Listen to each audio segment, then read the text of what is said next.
Enabling automatic picture-in-picture or PiP on your iPhone 16 allows you to multitask effectively by watching videos or continuing FaceTime calls while using other apps. You can utilize this feature to continue watching a video from supported apps in a small, movable window while simultaneously using other apps on your device.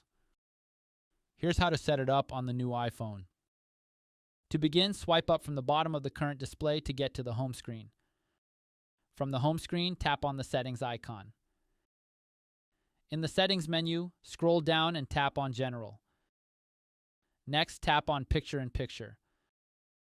Finally, toggle the switch next to Start PiP automatically to turn the feature on or off. When enabled, your videos and FaceTime calls will automatically continue in a small floating window when you switch apps or return to the home screen.